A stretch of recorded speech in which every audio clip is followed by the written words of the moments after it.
방송에서 제공하는 투자 정보는 투자 판단에 대한 조언입니다. 방송에서 제공하는 주식의 가치, 가격 상승 및 가격 하락에 대해서는 방송사에서 보장하지 않습니다.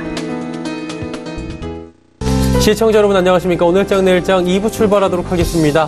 서정덕입니다. 자, 2부에서 이제 종목 이야기 좀 자세히 나눠보고요. 종목 상담까지 함께 이어가는 시간 갖도록 하겠습니다. 하단에 번호 나갑니다. 100원의 정보 이용료 부과되는 샵 0082번을 통해서 궁금한 종목 있으신 분들은 종목명과 함께 가격 그리고 매수 비중을 적어서 보내주시면 두 분의 전문가와 함께 원활한 상담 진행해 보도록 하겠습니다. 자, 종목 이야기 나누기 전에 시황 잠시 점검하도록 하겠습니다. 자, 코스피가 상승 전환을 했습니다. 2181.29포인트고요. 3.99포인트 올라가고 있습니다. 일단 상승폭을 조금씩 튀어나가고 있는데 코스피가 오후 들어서 오히려 지금 힘을 강하게 내고 있는 상황입니다. 하루간의 흐름 정리해 보도록 하겠습니다. 자, 2162포인트대부터 2181포인트. 현재 포인트가 오늘 장중 고점이고요. 2시 30분 기점으로 해서 지금 쭉 올라가고 있는 상황입니다. 자, 그렇다면 수급 주체가 좀 변동이 생겼나 확인을 해볼 텐데요. 보시면 외국인이 68억 원 매수하고 개인은 1113억 원 매수합니다. 자, 그리고 기관이 1166억 원, 68억 원 매도하는데 연기금이 어제 하루 쉬고 다시 또 매수에 들어왔습니다. 885억 원. 강하게 연기금은 오늘 매수에 동참하고 있는 상황입니다. 다음 살펴보도록 하죠.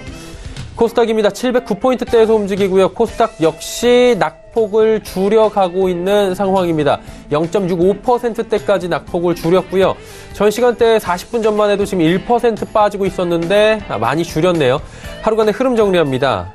한눈에 정리가 되실 겁니다. 713부터 705까지 쭉 빠졌다가 다시금 지금 낙폭을 줄이면서 쭉 V자로 반등이 나오고 있는 모습입니다.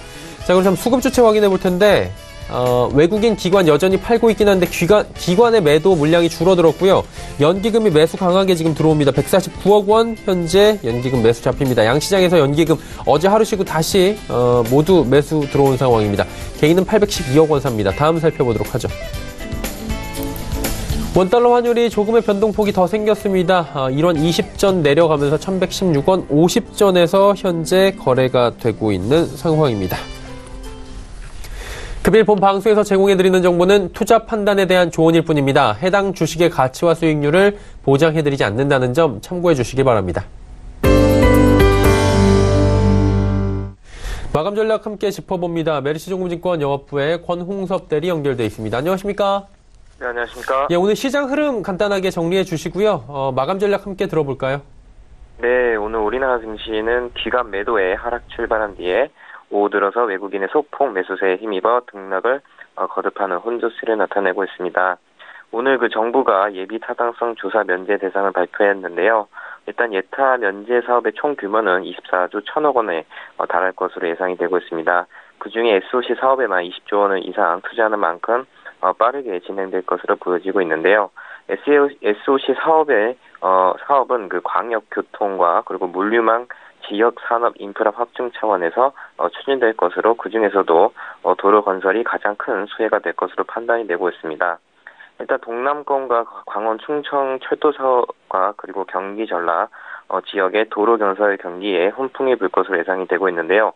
어느 정도 고용 창출과 그리고 건설업 경기에 단짝 효과를 기대할 수는 있겠는데 주식시장 영향에는 미비할 것으로 판단이 됩니다.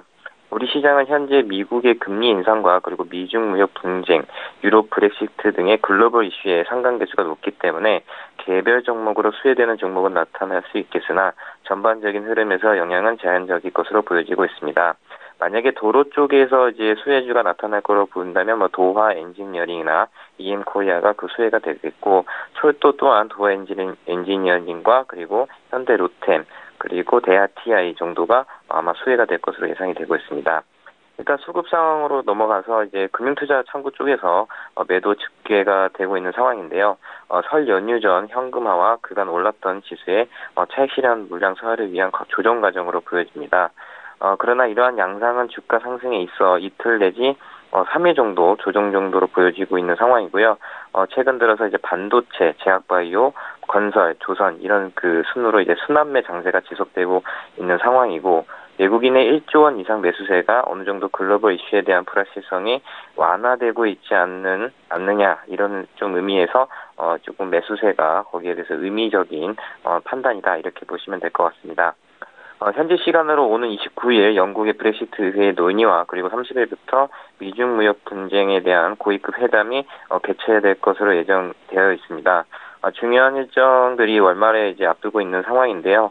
그러나 이런 그 최근의 위안화 이제 강세라든지 그런 부분들이 이런 그 지표들이 아무래도 미중 무역 그 고위급 회담에서 좋은 결과가 나올 거라고 예상이 되고 있기 때문에 최근에 외국인들의 매수세 1조 원 넘는 매수세로 봤을 때는 1시간 남은 이 상황에서 관망보다는 좀 적극적으로 그 매수 참여를 해야 될 타임입니다라고 이제 판단이 되어지고 있습니다.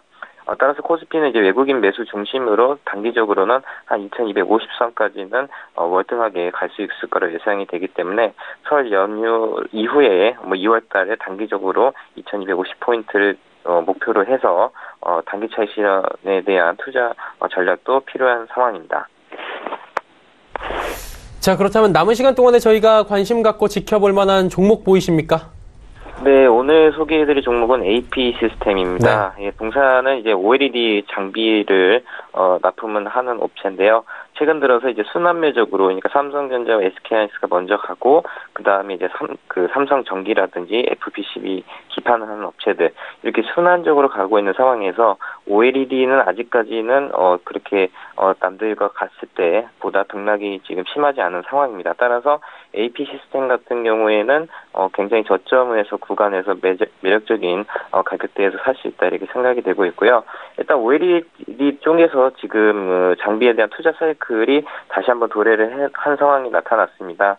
이제 LCD 같은 경우에는 이제 중국 쪽에서 거의 다 이제 판매를 하고 있는 상황이고, OLED는 이제 플렉서블이라든지 롤러블 이런 휘어지는 디스플레이에 들어가는 고급 장비이기 때문에 필수적으로 들어가기 장비이기 때문에 앞으로도 이제 중국의 BO이라든지 그리고 GVO 그리고 삼성 디스플레이 쪽에서 계속적으로 수주가 나타날 것이라고 예상이 되고 있습니다. 현재 이제 삼성 디스플레이 쪽에서 이제 그 베트남 신규 투자에 대한 발표가 오늘 한 3월 내에서 4월 달에 나올 거라고 예상이 되고 있는데요. 만약에 그 호치민 쪽에 삼성 디스플레이가 추가 설비 투자에 대한 발표가 나타날 경우에는 동사가 또 거기에 대한 수혜가 나타날 것이라 예상이 되고 있고요. 후공정 쪽에서 이제 라미네이팅에 대한 수혜가 또 기대가 되고 있습니다. 현재 후공정 라미네이팅에 대한 우리나라 기업은 톱텍과 그리고 제이스텍 정도밖에 없기 때문에 그 중에서도 톱텍은 최근에 좀 이슈가 있기 때문에 AP 시스템이 가장 큰 수혜가 나타날 수 있다 이렇게 보시면 될 것 같고요. 최근에 수급 또한 연기금의 매수와 그리고 기관의 매수가 아주 독보적으로 나타나고 있기 때문에 일단 가격적인 전략은 목표가 32,000원, 손절가는 23,000원 정도 잡고 매매를 하시면 될 것 같고요. 진입 시점은 오늘 종가 내지는 내일 시초가에 한번 공략을 해보시면 될 것 같습니다. 자, AP 시스템을 오늘 종가 내지 내일 시초가에 공략해보자라고 말씀해 주셨습니다. 오늘 말씀은 여기까지 듣겠습니다. 고맙습니다. 네, 감사합니다. 메리츠증권증권 영업부의 권홍섭 대리와 함께했습니다.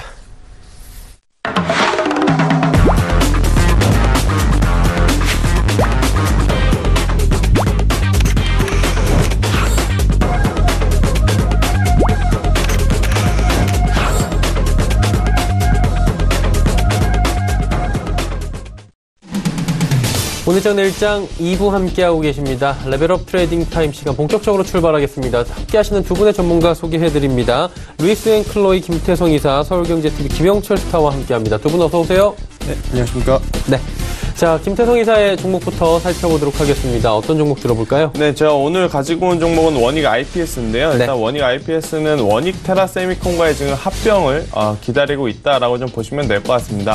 아무래도 이제 OLED를 전문적으로 생산하는 기업이다라고 좀 말씀드릴 수가 있겠고요. 일단 최근에 CES 가전박람회에서 삼성전자라든지 LG전자가 OLED 패널을 기반으로 한 대형 TV를 지금 선보이면서 앞으로 이 대형 TV에 들어가는 OLED는 수주가 가장 많을 가능성이 굉장히 높다라는 관점에서 봤을 때 실적이 뒷받침될 가능성이 저는 굉장히 높다라고 봅니다. 원익 IPS가 그동안에 힘들었던 것은 아무래도 이 LCD 부분에 대한 적자 폭이었는데요. LCD 부분이 뭐 큰 폭으로 개선된 것은 아닙니다만은 이 OLED 쪽이죠. 이제 OLED 장비 쪽에 대한 부품, 이 단가가 올라가면서 그리고 또 수요도 굉장히 증가하면서 좋은 모습을 보이고 있다라는 점이 앞으로 주가가 한층 더 레벨업 될 가능성이 높다라는 이야기를 드리면서 오늘 원익 IPS 관심 있으신 분들은 오늘 종가에 매수해도 괜찮을 것 같습니다. 아무래도 코스피 같은 경우 SK하이닉스랑 삼성전자의 외국인의 강한 매수세, 특히 이제 지금 거의 2시 반 이후에 연기금이 계속 전폭적으로 지금 들어오고 있는 모습을 보이고 있다라고 한다면 단기적으로도 트레이딩이 가능하다라는 이야기를 한번 드려보겠는데요. 일단 오늘 종가에 매수하신 분들 같은 경우에는 단기적으로는 25,000원까지도 저는 갈 수 있다라는 이야기를 드리겠지만, 만약에 매수를 했는데 조정을 받았다라고 했을 때는 2만 원이 이탈이 되게 되면 그때는 좀 손절을 해야 된다라는 이야기를 한번 드려보겠습니다. 일단 오늘 저녁에 애플의 실적 발표가 있을 예정입니다. 뭐 애플 실적 우리가 그동안에 낮춰진 눈높이로 바라본다면 좋지 않을 가능성이 높긴 하지만 그 이후에 미국 시장이 어떻게 반응하는지가 저는 가장 중요하다라고 봅니다. 실적이 좋지 않더라도 미국 시장이 선반영에 대한 부분으로 인정하고 좋다라고 한다면 원익 IPS를 비롯한 반도체는 내일도 강할 가능성이 높다라는 관점으로 트레이딩을 하면 굉장히 좋다라는 이야기를 한번 드려보겠고요. 그 다음 종목으로는 삼성중공업을 갖고 왔습니다. 지금 중공업을 제외하더라도 뭐 계속해서 LNG 선박 관련 기업들은 좋은 이야기가 지금 나오고 있는데요. 뭐 카타르에서 LNG 대형 선박에 대한 수주를 입찰을 진행하고 있다라는 이야기가 계속 흘러나오고 있고, 또 현대미포조선, 삼성중공업, 뭐 대우조선해양 등 계속해서 실적이 큰 폭으로 개선될 여지가 있다라는 이야기들 여러분들도 이제 많이 들어보셨을 것 같은데요. 많은 조선주 중에서도 제가 오늘 삼성중공업을 가지고 온 이유는 아무래도 이 박스권을 돌파했다라는 좀 장점을 부각될 가능성이 높다라고 봅니다. 시장의 변동성이 커지면 커질수록 한두 종목, 즉 힘이 강한, 특히 이제 메이저 수급이 쏠리는 종목들이 강한 시세를 낼 가능성이 높은데요. 지금 이렇게 삼성중공업처럼 여타 다른 조선 업종 같은 데에 있는 기업들보다 박스권을 강하게 돌파를 했다라고 한다면 굉장히 좋은 모습을 보이는 것이다 라는 관점에서 봤을 때 삼성중공업, 여타 다른 LNG 선박 관련 기업들이 좋지만 그 중에서도 단연 타피로 좀 보는 것이 어떨까라는 이야기를 한번 드려보겠고요. 매수가는 오늘 종가에 매수를 하시는 겁니다. 손절선은 당연히 전고점 부분이 되겠죠. 이제 손절가는 8,300원 제가 짧게 잡아드렸는데요. 8,300원만 이탈되지 않는다라고 한다면 충분히 저는 목표가를 10,000원까지도 이제 잡아볼 수 있다라는 이야기를 한번 드려보겠고요. 만약에 중장기 관점으로, 즉 올해 뭐 1년이라든지 1년 반에서 2년까지도 보유가 가능하신 분들 같은 경우에는 저는 10,000원 이상도 올해는 한번 노려볼 만하다라는 이야기를 드리면서, LNG 선박은 올해 가장 확실한 주도주가 될 가능성, 뭐 주도주라는 표현보다는 실적이 가장 좋을 가능성이 있는 업황 중에 하나이기 때문에 우리가 관심 있게 봐야 된다라는 이야기를 한번 드리도록 하겠습니다. 그 다음 종목으로는 위닉스를 가지고 왔는데요. 제가 위닉스를 거의 뭐 3주 전부터 계속해서 좀 이야기 드립니다. 위닉스는 대표적으로 미세먼지 관련해서 공기청정기를 전문적으로 생산하는 기업이다라고 말씀드릴 수가 있겠는데요. 공기청정기가 언제 많이 팔리냐? 바로 4분기죠. 그렇다라고 한다면 앞으로 2019년도 1분기에는 실적이 굉장히 좋을 가능성이 높은데, 그 다음 실적도 저는 굉장히 좋을 가능성이 높다라고 봅니다. 왜냐하면 위닉스가 예전에는 공기청정기에 대한 부분만 좀 부각이 됐었는데, 최근에는 제습기라든지 또 이제 건조기 열풍이 불면서 제품의 포트폴리오가 지금 다양하게 된 상황이다 보니까 이 3분기, 4분기, 즉 비수기가 아닌, 성수기가 아닌 비수기인 1분기, 2분기에도 굉장히 좋은 실적이 나타날 가능성이 높다라고 한다면 위닉스는 한 번 더 주가는 상승할 가능성이 높다라고 봅니다. 그래서 오늘 종가에 매수를 하시는 분들 같은 경우에는 목표가는 2만 원을 좀 제시드리겠습니다만, 위닉스가 굉장히 좀 무거운 종목입니다. 무겁다라는 표현은 아무래도 이제 변동성이 좀 적다라는 거겠죠. 그래서 2만 원까지 갈 땐 가더라도 시간은 좀 필요하니 단기적 접근보다는 중장기, 즉 긴호흡으로 보시는 것이 저는 좋다라는 이야기를 한번 드려보겠고요. 만약에 매수를 했는데 밀렸다라고 했을 때는 저는 16,000원을 손절가 제시 드리도록 하겠습니다. 그 다음 종목으로는 DK락을 제가 좀 가지고 왔는데요. DK랑 뭐 남북경협주 지뢰 제거를 위한 기업이다라고 좀 볼 수가 있습니다. 제2차 북미 정상회담이 남아있는 상황에서 가장 현실적으로 빠르게 진행될 것이 뭐냐라고 했을 때는 바로 개성공단이 있을 수가 있겠고, 또 금강산 관광이 있을 수가 있겠고, 또 DK락이 포함한 이 지뢰 제거가 가장 현실성 있는 우선순위가 아닐까 싶은데 일단 개성공단 같은 경우에는 좋은 사람들이 굉장히 폭발적으로 상승을 했고요. 또 금강산 관련해서는 아난티가 굉장히 좋은 모습을 보였다라고 한다면 다음 타자는 아무래도 DK락이 되지 않을까. 뭐 물론 이 농업 관련주들도 저는 굉장히 좋게 봅니다. 오늘 이제 농업 관련주들이 좀 쉬고 있습니다만은 농업 관련주도 내일이나 내일 모레 한 번 더 움직일 가능성이 높다라고 보지만 그래도 이제 그 중에서 DK락은 현실적으로 가장 좀 빠르게 진행될 사업 중에 하나가 아닐까라는 관점에서 봤을 때 오늘 종가에 매수를 해도 저는 괜찮다라는 이야기를 한번 드려보겠습니다. 그래서 DK락 오늘 종가에 매수하신 분들은 목표가는 당연히 전 고점이 될 수가 있겠고요. 이게 일단 테마적으로 붙다 보니까 힘이 굉장히 강할 가능성이 높습니다. 그래서 만약에 작년 6월 달에 형성했던 15,000원대가 돌파하게 된다라고 한다면 뭐 18,000원, 2만원까지도 충분히 갈 수 있는 지금 힘을 갖고 있다라고 볼 수가 있겠습니다만 밀렸을 때가 굉장히 문제죠. 일단 이 만원대라는 가격대가 이탈이 되게 되면 경협주는 여러분들도 아시다시피 수급이 굉장히 약한, 즉 개인들의 매수세가 굉장히 강한 종목이다 보니까 이런 가격대가 이탈이 되게 되면 투매가 나타날 가능성이 있다라는 것 유의하셔서 손절가는 만원 제시 드리도록 하겠습니다. 그 다음 종목으로는 조금은 무거운 종목을 가지고 왔습니다. CJ제일제당을 가지고 왔는데요.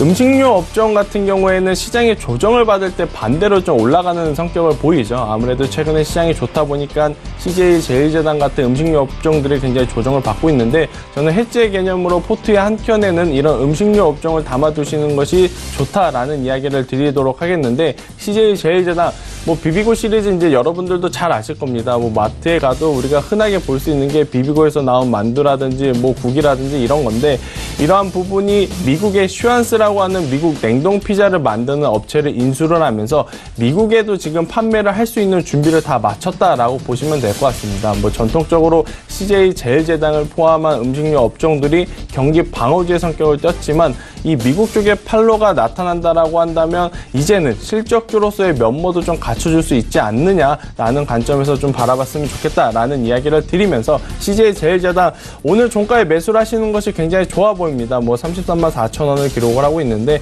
현재가 혹은 종가에 매수를 하셔서 시장의 조정을 받으며 올라올 때까지 기다리셨다가 전 고점이죠. 37만원대까지 올라오시는 것을 목표가로 좀 잡아보겠고요. 만약에 여기서 더 밀린다라고 했을 때는 지금 현재 33만4천원 부근대인데 33만원이 이탈이 되게 되면 그때는 현금을 챙기시는 게 조금 낫다라는 이야기를 드리면서 손절선은 최대한 짧게 잡아드렸습니다. 오늘 이렇게 5종목을 좀 드렸는데 제가 일단 종목 설명을 드릴 때 대부분의 종목을 다 모두 종가에 매수를 하는 것을 권해드렸지만 사실 지금 시장이 변곡점에 있는 부분입니다. 코스피도 그렇고 코스닥도 그렇고 지금 여기서 강한 조정을 받는다 해도 전혀 이상하지 않을 만큼 그가 많이 올라왔기 때문에 여러분들이 매수를 하실 때에도 최대한 종가 즉 3시 15분 이후 가격까지 이제 보시면서 시장의 흐름을 보고 좀 접근을 하시는 것이 가장 좋은 트레이딩 전략이 아닐까라는 이야기를 한번 추가적으로 드려보도록 하겠습니다. 네. 일단 시장의 변동성이 지금 강하고 사실 2시 30분 이후부터도 말씀해 주신 대로 수급이 좀 변동이 생깁니다. 외국인들이 그리고 연기금이 강한 매수가 들어오고 있기 때문에 좀 이 부분을 챙기면서 종가 매수에 들어갈 때는 15분 이후에 좀 보자라고 말씀해 주셨습니다. 자, 이제 김영철 스타의 종목 바로 살펴봅니다. 어떤 종목부터 갈까요? 네, 일단 첫 번째 종목으로는 지금 첫 번째 종목으로는 크리스탈이라는 종목 말씀을 드리려고 하는데요. 최근에 이제 제약바이오 쪽에 대한 움직임이 좀 충분히 좀 나올 수 있다라고 이제 좀 판단을 하고 있습니다. 사실 어제 움직임이 일부 좀 나왔고 오늘 다시 이제 그 프로차랑 그다음에 일부 경영주들 움직임이 좀 나타나고 그다음에 IT 움직임이 좀 나타나고 있는데 상대적으로 좀 조정을 많이 받아 있고 그다음에 가격적인 매력이 있는 제약바이오 쪽이 뭐 편안하게 좀 접근을 할 수가 있고 그다음에 또 이쪽 섹터로 한번 그 매기가 쏠리면 상당히 좀 강하게 움직이는 그런 성격을 가지고 있기 때문에 그중에 이제 한 종목 크리스탈 말씀을 드리겠는데요. 일단은 이 종목 같은 경우에는 국내 최고의 이제 신약 기술을 좀 가지고 있다라고 보시면 좋을 것 같습니다. 그리고 아셀렉셀의 이제 성장성이 부각이 되고 있는 그런 상황이다라고 보시면 좋을 것 같고요. 항생제 기술 수출에 대한 가능성도 지속적으로 좀 언급이 되고 있는 그런 상황이기 때문에 고점 대비 상당히 좀 많이 조정이 나와 있는 그런 상황입니다. 그래서 지금 뭐 한 23,000원대, 24,000원대 박스권이고 아래쪽으로 16,000원대다라고 보면은 지금 뭐 17,000원대에서는 충분히 뭐 접근이 가능하다라고 이제 좀 판단이 되고 있는 그런 상황이고요. 일단 목표가는 뭐 서건 상단에 조금 못 미치는 22,000원대까지 충분히 보시면 좋을 것 같고요. 그다음에 손절가 같은 경우에는 지금 14,000원 잡고 대응하시면 좋지 않을까 이렇게 좀 보고 있습니다. 그리고 이제 두 번째 역시 그 제약바이오 종목 중에 하나인데요. 셀리버리라는 기업입니다. 이 종목 일단 상장한 지 얼마 되지 않았기 때문에 약간 좀 생소할 수 있는 그런 기업인데 설립도 한 4년 차밖에 되지 않았습니다. 그래서 제약바이오 쪽으로는 업력이 그렇게 크지는 않다라고 이제 좀 보시면 좋을 것 같고요. 제약바이오 쪽에 업력이 크지 않은데 그렇다면 투자 포인트가 뭐가 있느냐라고 봤을 때 일단은 이제 설립한 지 얼마 되지 않은 그런 기업임에도 불구하고 자체 신약 파이프라인을 한 4개 정도 가지고 있는 그런 상황입니다. 그리고 가장 특징적인 거는 그 고유약물 딜리버리 플랫폼을 가지고 있다라는 그런 부분들인데 사실 뭐 제약바이오는 아무리 이제 저조차도 이제 뭐 분석 보고서나 이런 것들을 읽어도 실질적으로 한 100% 다 이해하고 투자한다라는 부분들은 쉽지는 않습니다. 그래서 뭐 제약바이오 쪽에서 가장 많이 기대를 하고 있는 거는 역시나 이제 4월, 6월 달에 뭐 암학회 작년, 재작년부터 뭐 이슈가 됐었던 그러한 이제 뭐 의미 있는 발표를 하거나 아니면은 해외 쪽에서 라이센스 아웃, 에로를 하거나 이 부분들인데 어제 이 지금 셀리버리 쪽에서 기사가 나온 걸로 봐서는 대표가 미국의 이제 존슨앤존슨의 방문을 한 그런 상황이거든요. 이게 이제 JP모건 헬스케어 컨퍼런스 이후에 추가적으로 존슨앤존슨에서 요청이 와가지고 물론 이제 사측에서 밝힌 거에 의하면 존슨앤존슨에서 이제 요청이 와서 추가적인 논의나 기술 관련된 논의를 한다라는 정도가 나왔는데 사실 존슨앤존슨이 뭐 할 일 없는 그런 기업도 아니고 굳이 여러 가지 비용들을 들이면서 국내 신생 4년차 기업을 다시 JP모건 헬스케어가 끝났음에도 불구하고 다시 와가지고 뭔가 논의를 하자라는 건 그만큼 기술력이 있다라는 부분들을 반증을 하는 것이다라고 보시면 좋을 것 같고요. 사실 어제 그 이슈 때문에 장중에 한 14% 정도 올랐었습니다. 근데 오늘장에 좀 차익 실현이 나왔다가 지금 뭐 시장 올라오면서 같이 이제 좀 반등이 나오고 있는데 기술력은 충분히 좀 있는 것으로 좀 판단이 되고 있고요. 그 다음에 사실 제약바이오 종목 같은 경우가 상장할 때 프리미엄을 좀 많이 받고 상장을 하는 그런 부분들인데 이 셀리버리는 브레인즈 다인지 작년에 한참 제약바이오가 안 좋을 때 상장을 했습니다. 그래서 공모가가 한 25,000원 수준이었었는데 상장 첫날은 어쨌든 위쪽으로 쭉 올라갔다가 공모가 아래까지 다 내려왔고 지금 다시 회복하는 그런 수준에서 어쨌든 긍정적인 뉴스가 나올 가능성이 상당히 좀 높기 때문에 충분히 좀 접근을 해볼 만하지 않을까. 그래서 이제 전통적으로 많이 알고 계신 크리스탈이라는 종목이랑 그다음에 이제 셀리버리, 제약바이오 종목 두 종목 일단은 포트폴리오에 좀 넣어놓고 대응을 하셔야 시장의 흐름에 따라갈 수 있지 않을까라는 아웃퍼폼 수익률을 좀 아웃퍼폼할 수 있지 않을까 이런 판단이 들어서 두 종목 좀 말씀을 드려보도록 하겠고요. 그다음에 이제 말씀을 드릴 종목은 SK스코어링 PI입니다. 이 종목 역시 이제 많이 빠졌다가 최근에 이제 반등을 하고 있는 그런 상황이다라고 이제 좀 보시면 좋을 것 같고요. PI 필름 쪽에서는 글로벌 선도합시다라는 부분들은 부인할 수 없는 그런 사실이다. 그리고 올해 역시나 이제 수상 최대 실적이 나올 것으로 이제 예상이 되고 있고요. 삼성전자에서 어쨌든 폴더블에 대한 이야기들을 지속적으로 좀 하고 있는 그런 상황이다 보니까 폴더블폰에 대한 기대감, 그리고 이제 전기차 쪽에 대한 수혜 동시에 누릴 수 있는 종목으로 SK스코어링 PI 보시면 좋지 않을까. 그래서 목표가 39,000원 정도, 일단은 40,000원대의 1차적인 단기적인 저항이 있기 때문에 여기서 한 10% 정도 보시면 좋을 것 같고요. 손절가는 31,000원으로 상당히 좀 낮게 잡았는데 30,000원 아래쪽으로 내려갈 가능성은 상당히 좀 없다라고 이제 좀 보고 있어서 일단은 손절가는 31,000원 말씀을 드려보도록 하겠습니다.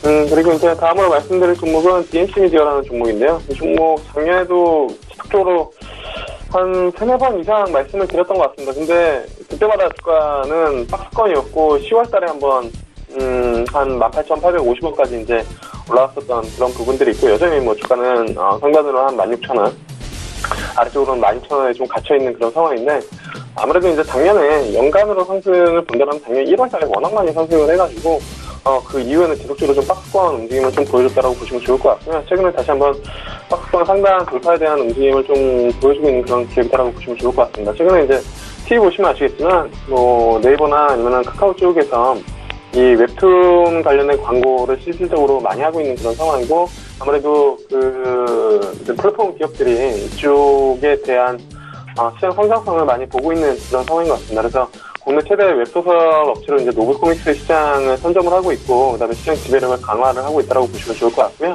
그다음에 웹툰 출시 확대랑 그다음에 해외 매출에 대한 그 비중 증가가 이제 수익성 개선이 긍정적이다. 그리고 사실 데인시미더를 많이 알린 부분들 중에 하나가 이제 황제 외동딸이라는 이 소설인데 이 부분들이 이제 중국에서 어마어마한 뷰를 기록을 했었고 이게 이제 게임화 시도를 하고 있는 그런 상황이어서 원터스 멀티유즈에 상당히 좀 부합하는 그런 부분들이다. 그래서 일단은 목표가는 정고점 수준까지만 일단은 좀 보도록 하겠고요. 그래서 18,000원 잡고 대응하시면 좋을 것 같고 그다음에 손절가는 13,000원 잡고 대응하시면 좋지 않을까 이렇게 좀 보고 있습니다.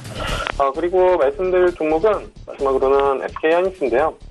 사실 제가 오늘장 내일장에서 지속적으로 반도체 쪽, IT 쪽 언급을 드렸고 실질적으로 여기 이제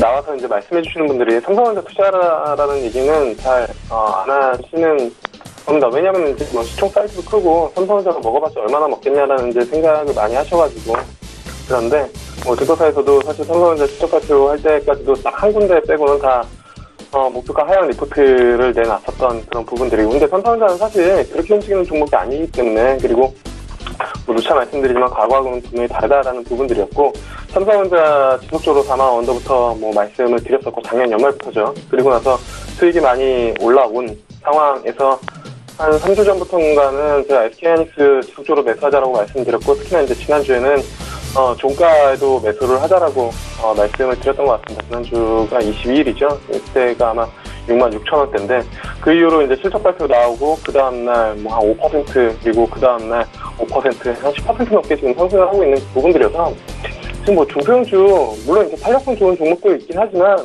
시장의 주도주가 뻔히 보이고 가는 종목을 매매를 해야겠죠. 그리고 어쨌든 오늘 삼성전기 실적 발표 나온 이후에 지금 6%대 움직이는 거 보면은 어쨌든 IT가 많이 눌려 있었다라는 부분들이고 실적 발표가 어쨌든 불확실성의 일시적인 해소. 물론 이제 또 이렇게 올라온 거 못 사신 투자자분들이 하는 얘기가 이거 일시적인 반등이고 어차피 하반기 때 돌아 나올 것이다. 그렇기 때문에 뭐 다시 눌릴 것이다. 라고 이야기를 하는데 주가가 당연히 올라가고 내려가는 그런 부분들이 있죠. 근데 오를 때는 어쨌든 주도주를 포착을 해서 잡아야 되는 부분들이 분명히 맞고요.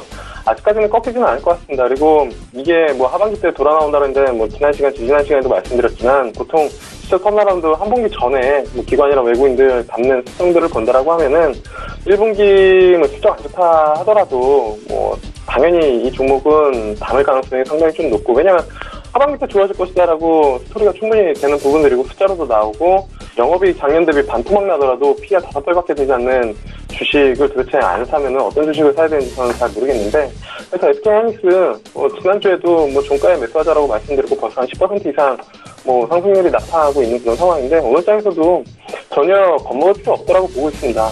대체 뭐 기관이랑 외국인들 IT 안 사면은 지금 뭐 살 종목이 없는 그런 상황이고 사실 순환매는 일시적으로 좀 끝났다라고 보고 있는데 어제 조선주들 움직이는 거 보면서 왜냐면 조선주도 뭐 카타르에서 뭐 50척 한 10년 전에 그 이슈를 좀 많이 줬더라고 하는데 조선주 그러니까 항상 그 순환매 끝자락에서는 제일 실적 안 좋은 애들이 한 5% 10% 대형주가 움직이면 순환매의 끝자락인데 일단은 순환매 한 턴은 도는 것 같고요. 그러면 다시 한 턴 돌았다고 했을 때는 다시 IT 쪽으로 수급이 몰릴 수밖에 없다라고 보고 있습니다. 그래서 뭐 길게 말씀드렸지만 SK하이닉스 여전히 좋다 이렇게 좀 말씀을 드리도록 하겠고요. 그때 지난주에 목표가 말씀드렸을 때 75,000원 말씀을 드렸었습니다. 근데 75,000원 안 올 것 같았지만 정말 일주일 만에 SK하이닉스 그냥 올라왔었던 부분들이고요. 어제장이 아마 74,900원까지 찍었던 것 같고요. 충분히 여기서 뭐 꺾이지 않는다라고 한 8만원대까지 더 올라갈 수도 있다라고 보고 있습니다. 그래서 목표가는 8만원 잡고 대응하시면 좋을 것 같고요. 손절가는 67,000원 잡고 대응하시면 좋지 않을까 이렇게 좀 보고 있습니다. 네. SK하이닉스 뭐 지속적으로 말씀을 해주셨는데 수익이 지금 뭐 시총 2위주임에도 불구하고 어마어마하게 나오고 있는데 오늘 종가도 지금도 아직까지 조금의 더 여력이 있어 보인다라고 말씀해 주셨는데 이게 어느 정도 김영철 스타님 한 가지 여쭤보고 싶은 게 SK하이닉스 지금 궁금해하시는 분들이 많아요. 엔비디아 실적 안 좋고 사실 미국장에서는 지금 반도체 부분에 대해서 리스크가 나오고 있는데 한 가지 고무적인 건 외국인이나 연기금의 수급은 엄청나게 지금 SK하이닉스로 말씀해 주신 대로 들어오고 있다는 겁니다. 자, 그렇다면 어느 정도까지 지금 단기적으로 목표가 잡고 계신지 75,000원 저희 적혀 있긴 했는데 더 올라갈 수 있다고 보십니까?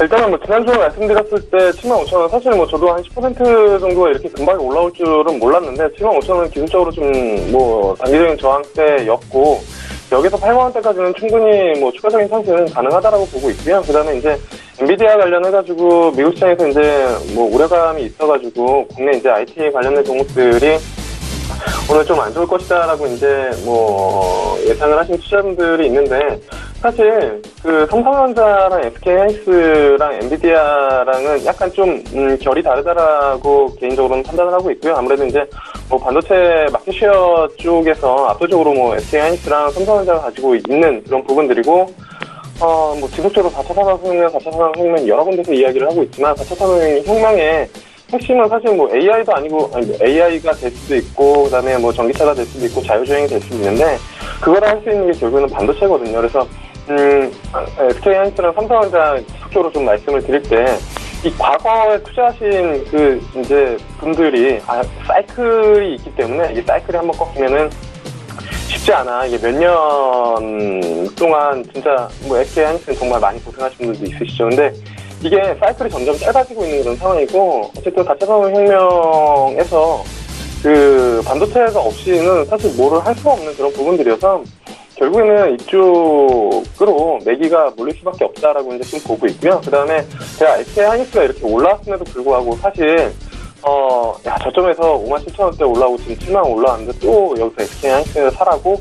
라고 이제 하시는 분들도 분명히 있습니다. 그거는 바닥에서 지금 한 30-40% 올라왔기 때문에 그렇게 이제 말씀하시는 분들이 있는데, 제가 누차 이거 SK하이닉스 말씀드릴 때 지난주에도 말씀드렸지만, 영업이익이 여기서 반토막이 나도 PER 5배밖에 되지 않는다라는 부분들입니다. 지금 수소차 시장 열린다라고 해서 몇 조 원 시장인데 밸류에이션 지금 한 30배, 40배 이렇게 되고 있고, 테마주들 여러 개 있고, 여기에 이제 조선주 털어나온다 해서 조선주 좋게 보시는 분들도 있고, 건설주 좋게 보시는 분들도 있는데, 실질적으로 그거는 턴어라운드가 됐을 때에 대한 얘기고, 이거는 실질적으로 시장이 열려있음에도 불구하고 PER이 5배밖에 되지 않는다라는 건, SK하이닉스는 진짜 아무 일 안 하고 지금 그냥 이 정도 이익으로 5년 동안 그냥 이익 내면은 이 회사 살 수 있다라는 얘기거든요.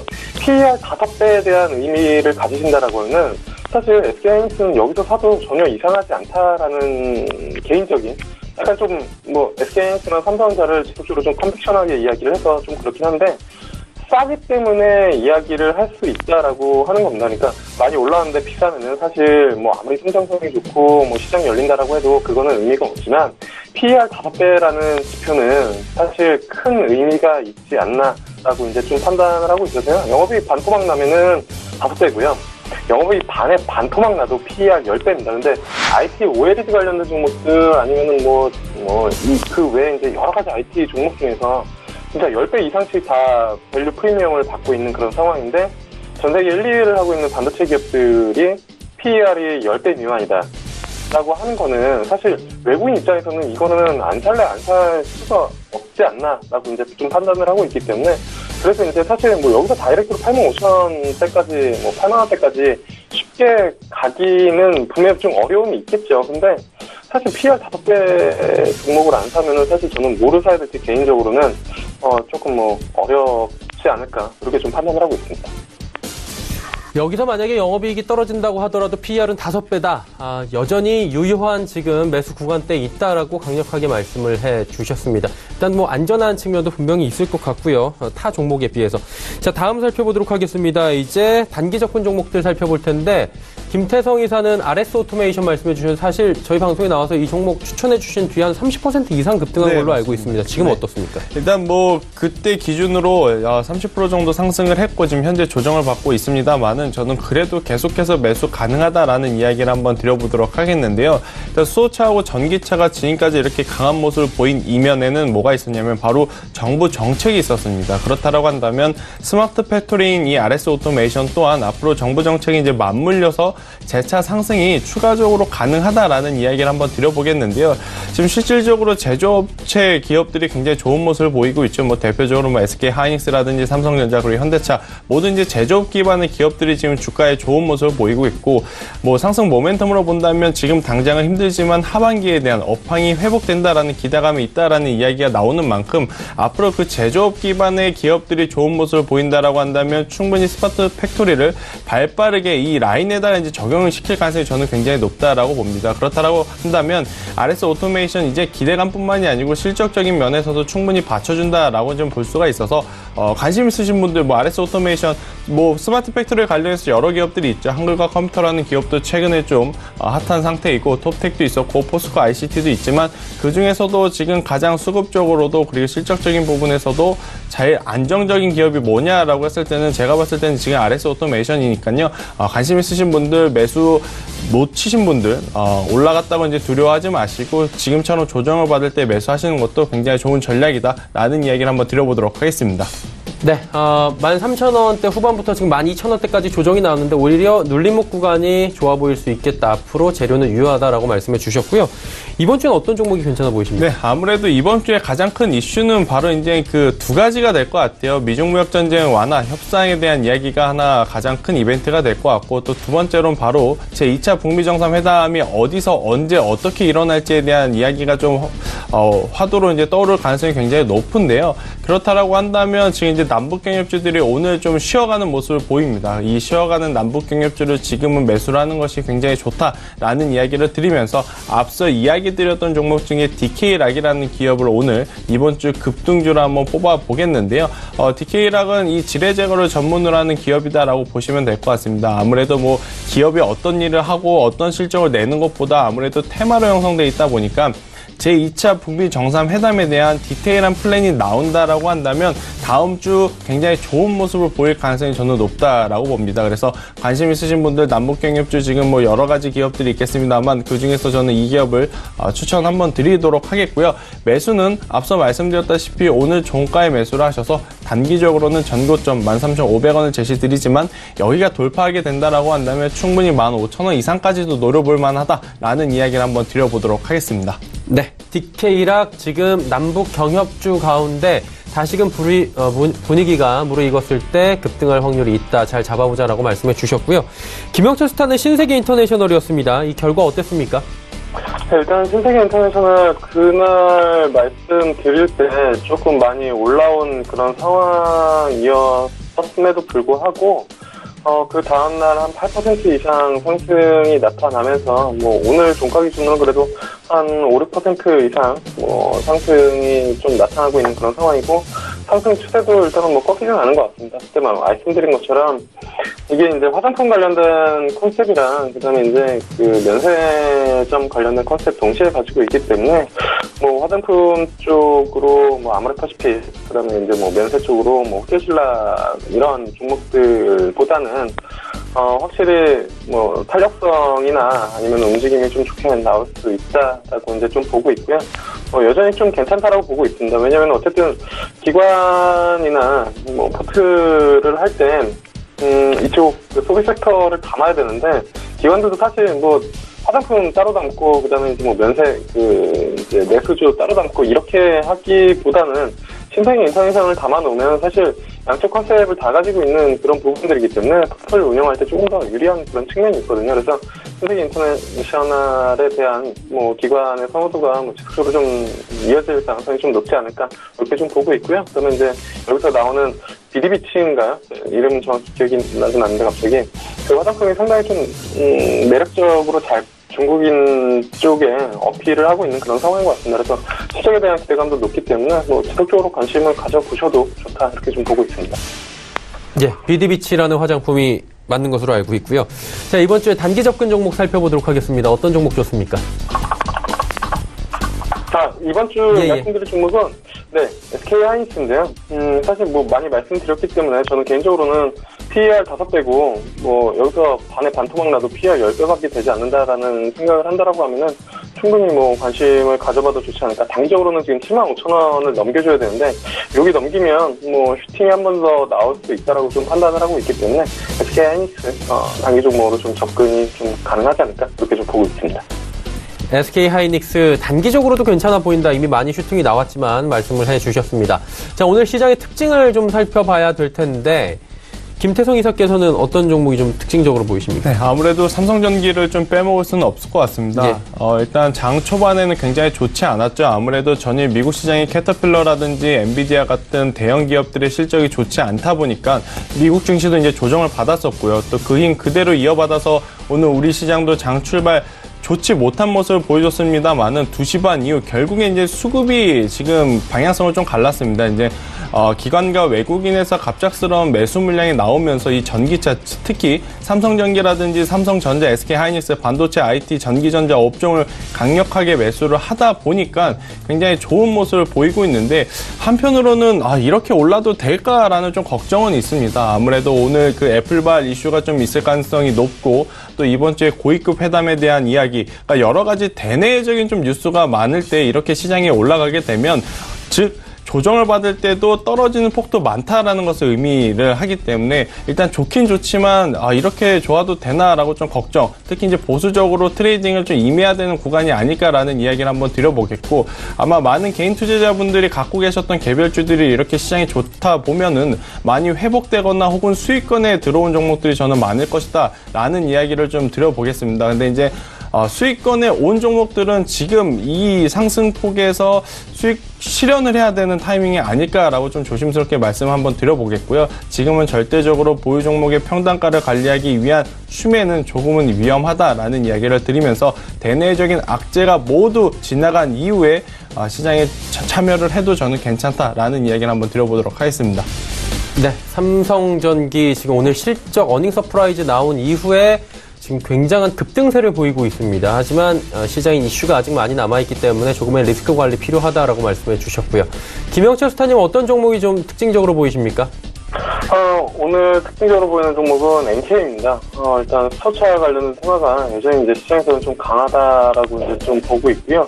이게 이제 장중에 한 19% 정도 상승이 나타나는데 이곳저곳에서 뭐 수소차 관련된 종목들이 언급이 많이 되고 있는 것 같습니다. 그러니까 여러 가지 뭐 TV나 뭐 그 외의 매체들을 통해서 종목들도 좀 확산이 되고 있는 그런 부분들인 것 같고요. 그래서 저도 개인적으로 수소차를 어떻게 봐야 될지에 대한 고민이 상당히 좀 깊습니다. 그러니까 수소차를 좋게 보는 투자자의 입장에서는 그 시각의 입장에서는 작년, 재작년 봐라. 전기차 그거, 진짜 뭐 바닥에서 대여섯 배씩 간 거, 결국에는 연초에 가고 횡보하다가 또 가지 않았냐라는 논리를 펴면서, 지금 숫자가 중요한 게 아니다. 전기차도 그때 뭐 숫자가 그렇게 막 나오는 그런 부분들은 아니었기 때문에 숫자가 중요한 게 아니다. 어쨌든 정부가 밀고 현대차가 하기 때문에 이거는 될 수밖에 없다.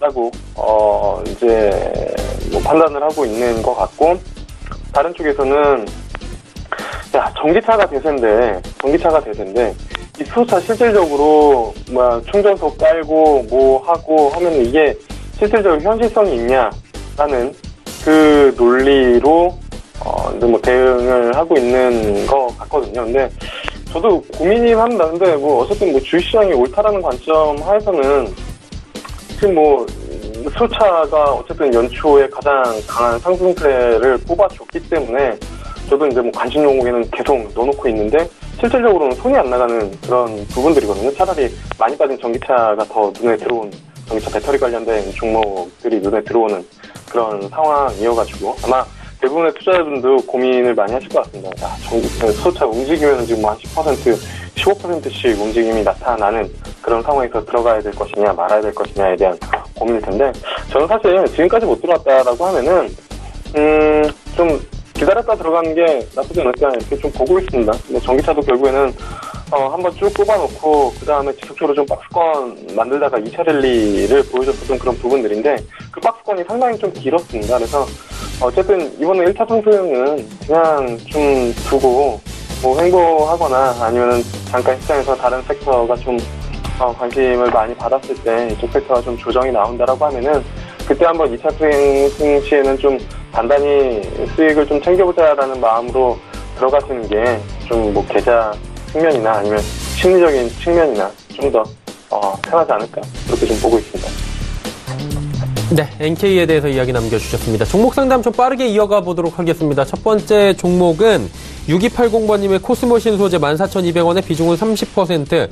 전망이 궁금하다 하셨습니다. 김태성 이사님 어쩌습니까? 네, 일단 코스모 신소재 같은 경우에는 일단 이번 주에는 굉장히 좋을 가능성이 높다라는 관점에서 봤을 때 저는 지속적으로 보유 의견을 좀 드려보도록 하겠습니다. 일단 이 코스모 신소재는 MLCC, 즉 삼성전기가 굉장히 강한 상승을 보인다라고 한다면 따라갈 확률이 저는 굉장히 높다라고 좀 볼 수가 있는데요. 오늘 지금 삼성전기에 굉장히 좋은 모습을 보이기 때문에 코스모 신소재 또한 지금 현재 15,650원인데 16,000원은 넘길 가능성이 굉장히 높습니다. 일단 이 MLCC는 뭐 여러 가지 말도 많고 탈도 많았던 이슈긴 하지만 다음 달 이 MWC 2019에서 이 폴더블이라든지 5G 모바일이 성공을 하게 된다라고 한다면 또 한 번 이 성장할 수 있는 모멘텀이 생긴다라고 봤을 때는 저는 지속적으로 보유 가능하다라는 의견을 드리도록 하겠고요. 단 지금 현재 이 코스모 신소재 같은 경우에는 바닥권 대비해서 굉장히 큰 폭으로 올라온 기업입니다. 아무리 좋은 기업이고 좋은 실적을 갖고 있고 업황이 좋다 하더라도 주가가 또 밀리게 되면 시간이 굉장히 필요할 가능성이 높아서 재차 14,000원이 이탈이 되게 되면 그때는 현금화를 해야 되지만 그렇지 않다라고 한다면 충분히 2만원까지 목표가를 잡고 가도 괜찮다라는 의견을 한번 드려보도록 하겠습니다. 네, 코스모 신소재 말씀해 주셨고요. 다음 종목은 0965번님의 LG화학입니다. 36만 7천원에 비중 10% 목표가가 궁금하다 하셨는데 김영철 스타님 어떻습니까? 일단은 LG화학은 뭐 여전히 홀딩을 해야 되지 않나 이렇게 좀 보고 있습니다. 뭐 최근에 기사 관련된 부분들로 2차전지 뭐 공급과인 중국 기업들 도산, 뭐 한국 기업에게는 호재 이런 타이틀이 있어서 내용을 뭐 그냥 살짝 보긴 했는데 그런 부분들 다 떠나서 어쨌든 LG화학이랑 삼성 SDI는 배터리 쪽에 강점을 가지고 있는 그런 부분들이다라고 보시면 좋을 것 같고요. LG화학을 뭐 화학업체로 보시는 분들은 이제 거의는 없겠죠. 뭐 2차전지 배터리 관련된 소재 기업으로 보시는 분들이 더 많을 거고 그렇다라고 하면은 사실 수소차 관련된 부분들이 뭐 시장에서는 뭐 수익률 측면에서는 좋긴 하지만 LG화학 뭐 이거는 충분히 홀딩을 더 해도 좋다라고 이제 좀 보고 있고요. 단기적으로는 38만 원대 분명히 저항이 있습니다. 기술적으로. 기술적으로 봤을 때 38만 원대 저항이 있는 그런 상황이기 때문에 이 자리만 잘 넘겨준다라고 하면은 저는 개인적으로는 41만 원대까지 좀 볼 수 있다라고 이제 좀 보고 있고요. 만약에 38만 원대를 좀 넘기지 못한다라고 하면은 일부 좀 수익 실현을 하신 다음에 다시 35만 원대에서 추가적으로 비중을 늘리는 전략, 이렇게 좀 뭐 비중 조절을 하면서 끌고 가는 전략이 좀 필요하지 않을까 그렇게 좀 보고 있습니다. 네, LG화학에 대해서도 긍정적으로 이야기를 좀 해주셨습니다. 마감지수 이제 정리해야 될 텐데요. 예상체결지수 바로 체크합니다. 코스피가 지금 강보합권 전환을 했고요. 2180선 다시 탈환을 했습니다. 장 후반에 굉장히 강해지는 모습 포착이 되는데 하루간의 흐름 마지막으로 정리해 보도록 하겠습니다. 자, 보시면 2162포인트대 오늘의 장중 저점이고요. 고점이 장 후반에 굉장히 많이 올라옵니다. 2182포인트대까지 쭉 올라오는 모습, 특히나 2시 30분 이후부터 강하게 매수가 들어오는데 연기금의 매수, 외국인의 매수가 더 들어오면서 시장 올라갔습니다. 수급 주체 확인해 보도록 하죠. 외국인의 매수 물량이 정말 소폭이었는데 지금 577억 원대까지 늘어났고요. 개인은 매수 물량 541억 원에 그칩니다. 그리고 오늘 기관은 1158억 원 전체 집계는 매도로 잡히는데 연기금의 매수가 무려 1062억 원이 지금 잡히고 있습니다. 이게 오후 들어서만 이 정도 지금 사고 있고요. 그러다 보니 가는 종목들이 굉장히 급등하는 모습들이 포착이 됩니다. 다음 살펴보도록 하죠. 시총 상위주들의 흐름입니다. 삼성전자, SK하이닉스 올라가는데 정말 강합니다. 삼성전자도 45,000원대 돌파를 하면서 안착했고요. SK하이닉스 역시 73,000원대 위로 지금 올라와 있는 상황입니다. 현대차도 1.19% 올라가고 LG화학도 결국에는 상승 전환에 성공했습니다. 6위부터 10위 종목들 체크합니다. 보시면 셀트리온은 보합까지 올라왔고요. 삼성바이오로직스만 지금 소외를 좀 받네요. 포스코 약보합, 삼성물산과 네이버 올라갔는데 네이버 상승폭 더 키우면서 13만 6천원대까지 올라왔습니다. 다음 살펴볼까요? 코스닥은 711포인트 낙폭 더 줄였습니다. 710선까지 다시 올라왔습니다. 하루간의 흐름 정리하도록 하죠. 코스닥도 지금 713에 출발해서 705까지 빠졌던 지수가 711까지 지금 어느 정도의 되돌림 현상이 나오고 있는 상황입니다. 어설프게나마 V자가 좀 만들어지고 있는 상황인데 수급 조치 확인해 보도록 하죠. 개인이 609억 원 삽니다. 기관 외국인 매도로 잡히고요. 하지만 기관 174억 원 매도하는 가운데 연기금은 175억 원 순매수해주고 있는 상황입니다. 자, 일단은 연기금이 양시장에서 지금 매수를 해주면서 지수 방어 그리고 종목 방어 해주고 있는 상황인데 종목별 흐름을 좀 가보도록 하겠습니다. 코스닥 시총 상위주들인데 셀트리온 헬스케어 낙폭 많이 줄였습니다. 72,400원대까지 올라왔고 신라젠 역시 7만원 초반대에서 다시 올라오는 모습 포착이 됩니다. CJ ENM도 900원 상승, 바이오메드는 오히려 상승폭을 더 키워나가면서 27만원 부근까지 올라왔고요. 포스코 캠텍은 6만원이 살짝 무너져 있긴 하지만 낙폭 줄이는 모습 포착이 됩니다. 6위부터 10위 종목들 마지막으로 체크합니다. 메디톡스가 0.23% 오릅니다. 하지만 HLB 보합이고요. 펄어비스, 스튜디오 드래곤, 코오롱 티슈진 빠지는데 이 가운데 스튜디오 드래곤의 낙폭이 가장 크고 88,100원대에서 하락 마감 예상이 됩니다. 엔터주들이 오늘 전체적으로 업종별로 보자면 코스닥에서 좀 고전하는 모습이 포착이 됩니다.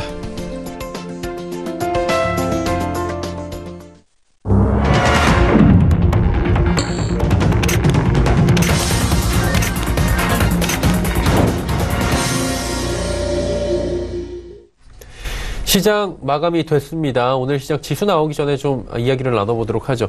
김태성 이사님도 시장 보시면서 강하다 이야기를 좀 하시던데 어떤 의미인지 좀 들어볼까요? 일단 장 출발은 굉장히 좋지 않았습니다만은 그래도 2시 반 이후 연기금을 필두로 기관의 매수세가 굉장히 강했고요. 또 금융투자에서 뱉어내고 있던 매도 물량을 연기금이 모두 흡수했다라고 보시면 좋을 것 같고요. 또 외국인의 매수 스탠스가 지금 지수가 이렇게 많이 올라왔음에도 불구하고 계속적으로 이어진다라고 하는 것이 저는 굉장히 고무적이다라는 이야기를 한번 드려보겠습니다. 하지만 제가 앞서서도 이제 계속 방송 중간중간에서 이제 지속적으로 좀 말씀드리는 마디가 있죠. 지금은 리스크 관리를 철저히 해야 하며 보수적으로 시장에 참여를 해야 된다라는 이야기를 마지막으로도 좀 드려보겠는데 이유는 간단합니다. 아무래도 이제 대내적 이슈가 있다 보면 이 증시가 위로든 아래로든 이제 방향성이 정해질 가능성이 높은데 지금 바닥권 대비 너무 많이 올라왔다라는 것이 조정을 받을 가능성이 저는 굉장히 높다라고 좀 볼 수가 있겠습니다. 그렇기 때문에 대내적 이슈가 사라지는 다음 주에 시장에 참여하는 것도 굉장히 좋은 방법이다라는 이야기를 한번 드려보도록 하겠습니다.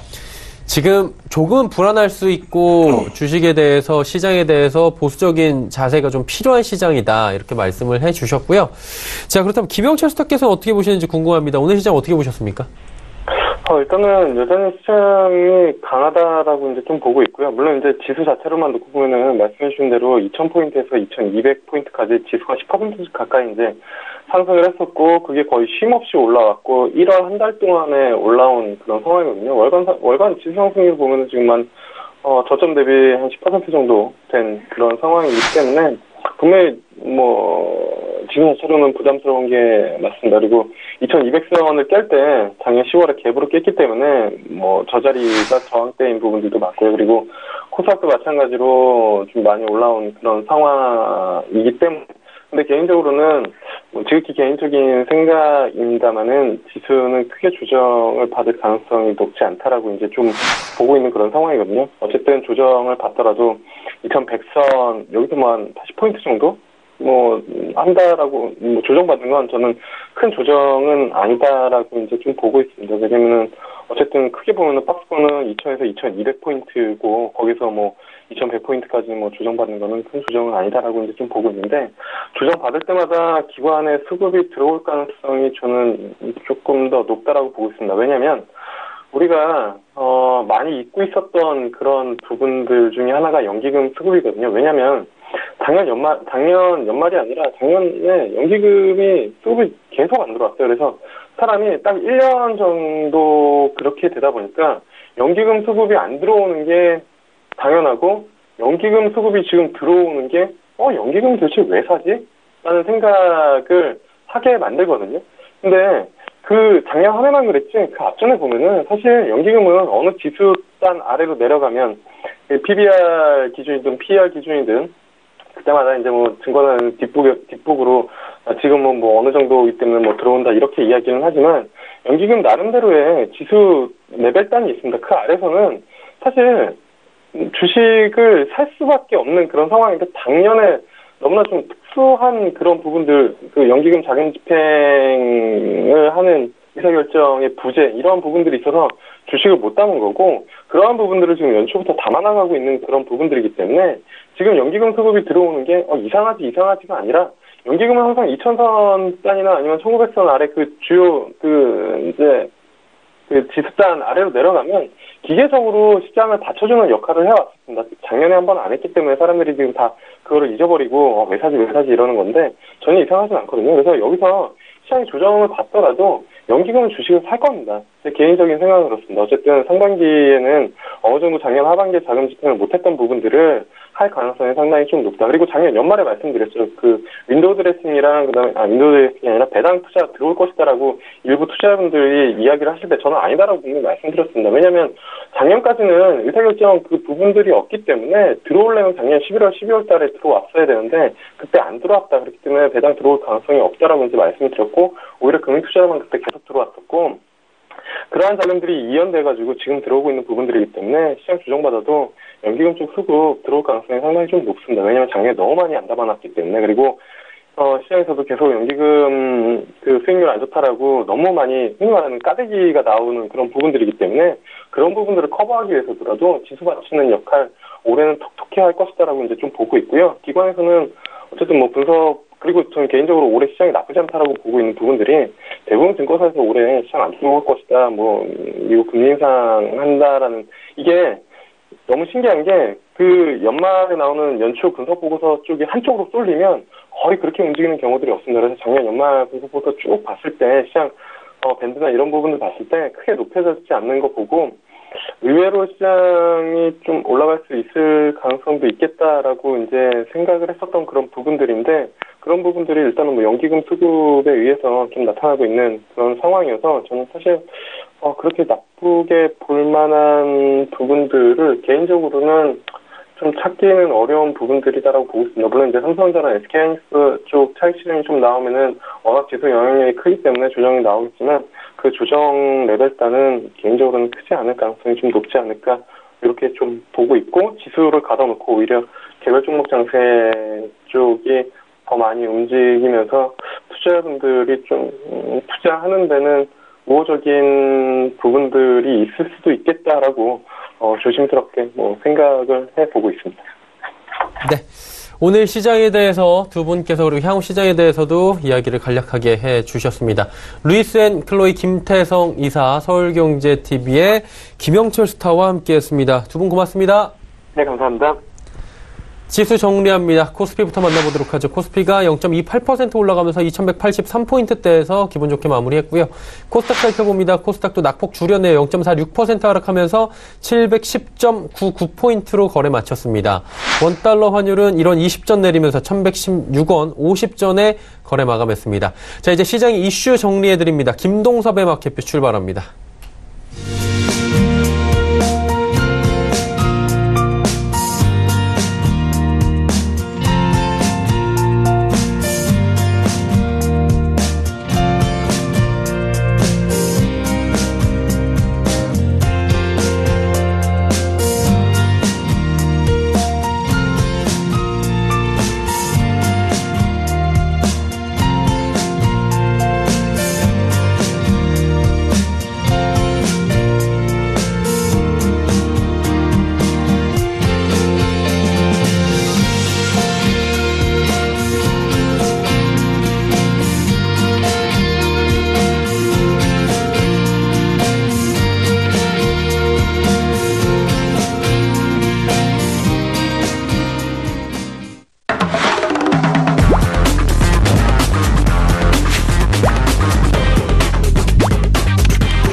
안녕하세요.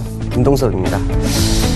우리나라 시장 오늘 미국 시장 영향받아 조정을 주다가요 올라오네요. 꼭 대세 상승장 같은 모습을 보이는 현재의 모습입니다. 지수는 고점 대비로 많이 밀렸다가 2,000을 붕괴했다가 올라오는 그런 상황이기 때문에 사실 2,600에서 지금 2,200이라도 아직도 20% 정도 하락이 더 돼 있는 상태죠. 그런데 지금 움직임은 꼭 대세 상승 때 나타나는 현상처럼 전약 후강의 모습을 연출을 하고 있습니다. 수급적인 모습을 좀 봤더니 기관이 이틀 연속 매도를 하면서 시장을 누릅니다.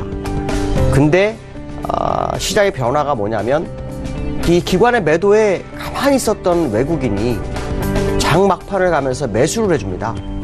그 매수를 하면서 주가를 끌어올리고요. 그리고 기관 중에서 매도했던 연기금이 또 장막판 되면 삽니다. 그래서 주가를 끌어올리죠. 완전히 대세 상승장에 나타난 것처럼 전략 후강의 모습이 나타나고 있는데 재미난 것을 보면 포지션상으로는 전부 하방입니다. 하방과 역행하는 시장의 모습이 정말 특이하다라고 말씀드리고 싶고요. 그 다음에 또 아시아 시장에서도 보시면 니케이하고 중국만 약 강보합이고요. 나머지 다 빠졌습니다. 그리고 우리나라가 아주 그 중국이나 일본에 비해서는 상당히 상승을 해서 끝나는 모습이다라고 봐야 되겠죠. 어제 시장에 무슨 루머가 있는 것 같은데 그래서 첫 번째 이슈를 보면서 한번 보도록 하겠습니다. 첫 번째 이슈는요, 글로벌 이슈인데요. 미국이 어저께 하락한 이유는요, 아시겠지만 기업 실적에서 영향이 왔습니다. 미국이 무역 분쟁이라든가 또 금리에 대한 문제, 셧다운이 35일째 지속이 되면서도 시장을 견뎠던 것은 기업 실적이 양호했다라는 게 일부였죠. 근데 실제로 뚜껑을 열어보니까 캐터필러나 엔비디아 같은 기업들은 실적이 낮아졌습니다. 그렇다면 결국 기업의 실적이 시장의 발목을 잡고 있는 상황이 되는 거고, 이때까지 시장의 부빌 언덕이었던 기업 실적이 시장의 발목을 잡는 상황이 아닐까, 이런 생각을 해봐야 되는데요. 문제는 애플이죠. 왜냐하면 애플이 올해 이익 전망치를 10% 이상 낮췄습니다. 그는 무역 분쟁에 의해서 중국에서의 매출이 줄어들 거다 해서 나온 거죠. 그렇기 때문에 실제로 애플의 실적이 시장의 방향에 상당한 영향을 미칠 거다라고 본다면 이번 주 애플의 실적을 정말 봐야 될 것 같고요. 앞에서 제가 루머가 하나 있다, 이건 루머일지 아닐지는 저도 모르겠습니다. 왜냐하면 저도 이 루머를 들으면서 이해할 수 없는 부분인데요. 이번 주에 제가 아마 월요일날 말씀드린 것 중에 하나가 빅 이벤트가 있는데 그 중에 하나가 FMC 회의다, 이런 얘기를 했죠. 근데 이 FMC 회의에서 대차 대조표를 잘 조정을 하고요. 게다가 like QE4라는 말이 나옵니다. 이게 무슨 말이냐면 양적 완화 네 번째와 같은 뭔가를 한다, 뭐 이런 루머가 시장에 나오죠. 제가 아마 이 시장이 움직일 때 주가를 끌어올릴 만한 재료가 없다, 아마 이런 표현을 제가 썼는데, 지난번에는 양적 완화를 끝내고 난 다음에 트럼프가 감세를 통해서 주가를 끌어올렸죠. 그런 다음에 QE4와 같은 것을 만약 연준이 진행한다는 것이 진짜 사실이라면 상승할 재료는 생깁니다. 근데 여기서 의문점이 좀 생깁니다. 어떤 의문일까요? QE4는 왜 할까요? 라는 것을 생각해 봐야 됩니다. 그러면 지금까지 모든 지표는 가짜였다? 그렇기 때문에 QE4를 하는 거다? 아니면 셧다운하고 무역 분쟁 때문에 정말 문제가 돼서 한다? 아니면 10년물 국채 금리가 지금 역전일보 지점에 왔기 때문에 국채를 사기 위해 돈을 푼다? 어쨌든 시장에는 참 특이한 케이스다. 왜냐하면 지금까지 지표도 되게 좋았고 일시적 현상 정도로 받아들였었는데 그렇게 악화할 정도로 그런 걸 할까?에 대해 의문점을 저는 갖습니다. 근데 시장에서는 그 루머가 FMC 하면서 사사사 나옵니다. 저도 그걸 들었는데 믿어야 되나 말아야 되나 하여튼 그런 생각을 합니다. 그러나 분명한 것은 이게 만약에 진짜라면 지금 시장을 이끌어가던 재료를 하나 만들어주는 겁니다. 이때까지 재료는 없었습니다. 다만 버티는 전략, 악재가 해소되는 그런 모습을 보면서 올리는 정도였지 시장을 이끌어가는 재료는 없었다라고 본다면 이 재료가 진짜라면 주가를 끌어올리는 재료가 될 수 있겠죠. 어쨌든 이 부분이 시장의 관전 포인트인데요. 기술적으로 보면 미국 시장 어저께 조정을 줬죠. 다우 차트를 보시면 예상대로 이 지점을 못 뚫습니다. 못 뚫고 가는 모습이 나왔고요. 추세선은 아직 못 뚫었습니다. FMCA가 끝나고 나면 이제 우리나라 보통 한 목요일 정도 영향권에 들어오는데 그게 진짜라면 뚫겠죠. 근데 그게 진짜일지에 대해서 저는 정말 의문이 많습니다. 왜냐하면 지금까지 지표들은 거의 우리가 진짜가 아니었다라는 해석도 일부 할 수 있거든요. 셧다운 35일에 중국과의 무역 분쟁 3개월 만에 10년치의 그 양적 완화나 금리 인하로 해서 만든 그게 다 무너졌다? 이건 도저히 이해할 수가 없지만 어쨌든 그런 루머가 하나 돌고 있다 정도 해석을 하면 될 것 같습니다. 자, 어쨌든 기술적으로는 상당히 부담스러운 고순간에 접어들었고 이걸 돌파하기 위해서는 정말 재료가 필요한데 아빠가 말한 그 루머가 진짜였으면 좋겠다라고 말씀드리고 싶습니다. 자, 두 번째 이슈 보도록 하겠습니다. 자, 두 번째 이슈는요, 금입니다. 금. 사실 금은 안전자산이죠. 금을 왜 갑자기 보여드리냐면요, 주가가 올라오고 있고 반등을 하고 있는데 금값도 같이 오르는 게 특이한 케이스다라는 거죠. 특히 금값이 월봉 차트인데요, 지금 올라가는 모습을 보면 과거의 고점에 못 미칩니다. 근데 일목균형표상에서 이 자리는 자리를 잡는 자리였고요, 지금은 시세를 주는 자리라는 거죠. 그렇다면 지금 안전자산이 위험자산이 반등하는데 불구하고 안전자산이 같이 올라간다. 그럼 시장은 굉장히 불안한 양상을 가지고 있다, 해석이 된다라는 거죠. 자, 그렇기 때문에 이 금값의 움직임을 잘 봐야 되겠죠. 물론 원달러도 상당한 변화를 줬던 건 사실입니다. 근데 요즘 원달러가 다시 또 내려왔죠. 그러니까 시장의 방향성을 완벽하게 예측할 수는 없지만 그래도 크게 움직이는 어떤 업종군은 우리가 예의주시해서 봐야 되고요. 실제로 금이 안전자산이기도 하지만 투자 가치로서도 각광을 받을 수 있는 그런 모습입니다. 왜냐하면 중국이 보유량을 79% 이상 늘렸거든요. 또 각 중앙은행이 상당히 많이 샀습니다. 그러니까 이런 부분을 감안한다면 금이 또 한 번의 시장의 방향성을 제시하는 지표가 되지 않을까, 이런 생각을 해봐야 될 것 같습니다. 자, 세 번째는요, 내일장에 대한 얘기를 한번 해볼까 합니다. 사실 지금 시장의 모습을 보면 조정을 좀 줄 것만 같은 그런 느낌을 아마 여러 번 받으셨을 것 같습니다. 그런데 이 모습에서 우리가 알아야 될 것은 하나가 있죠. 만약에 조정을 준다면 우리는 어디까지 지지선을 보고 접근해야 될까에 대한 생각을 해볼 수 있다는 거죠. 지금 2180선까지 올랐습니다. 장중한 때 2165선까지 밀렸던 모습이었는데 올라왔어요. 그러니까 이걸 보면 2200이 다가왔구나, 그러면서 200일선을 향해서 가겠다라는 생각을 할 수 있습니다. 근데 만약에 요 근래 이틀 조정하는 것처럼 정말 조정이 준다면 우리는 어디에서 지지력을 확인해야 될까, 이런 생각을 해볼 수 있죠. 그거는 아마 이전에 제가 답을 준 거에 답이 있을 수 있습니다. 제가 쌍바닥이 되기 위해서 기본적으로 2135로 높여야 한다라는 언급을 한번 해드렸었는데요. 만약에 조정이 들어온다면 반대로 그 지점은 저항대가 아닌 지지가 돼야 됩니다. 지지가 되지 못한 상황이 된다면 결국 사상누각을 졌다라고 봤을 수밖에 없겠죠. 그렇기 때문에 혹시라도 요 근래 이태가 조정 주는 모습이 진짜란다면 우리는 지수를 보면서 2135는 밀리지 말아야 한다는 게 하나 전제 조건이고, 두 번째는 수급에서 외국인들이 오늘 오전 내내 사는 둥 마는 둥 했습니다. 근데 지금 막판엔 샀죠. 근데 그 안에서 연기금이 또 팔다가 샀습니다. 그렇다면 최소한 연기금이 매수를 하지 않는다면 이것 또한 우리가 관전 포인트로 지켜봐야 되지 않을까, 이렇게 말씀드릴 수 있을 것 같습니다. 어려운 장, 또 강한 장 모습 보이고 있지만 아주 추세가 완벽하게 잡혔는지, 거기에 대한 재료가 있는지는 아직 확인되지 않고 있다라고 보시고 시장 대응하시면 될 것 같습니다. 오늘 여기까지로 하겠습니다. 감사합니다. 빅 이벤트를 앞두고 이슈들 하나하나 김동섭의 마켓뷰를 통해서 점검해 봤습니다. 금일 본 방송에서 제공해드린 정보는 투자 판단에 대한 조언이었습니다. 해당 주식의 가치와 수익률을 보장해드리지 않는다는 점 참고해 주시길 바랍니다. 오늘장 내일장 저희가 준비한 소식은 여기까지입니다. 편안한 오후 시간 보내시길 바랍니다. 저희는 내일 오후 2시에 더욱 알찬 소식을 들고 찾아뵙도록 하겠습니다. 함께해 주신 여러분 고맙습니다.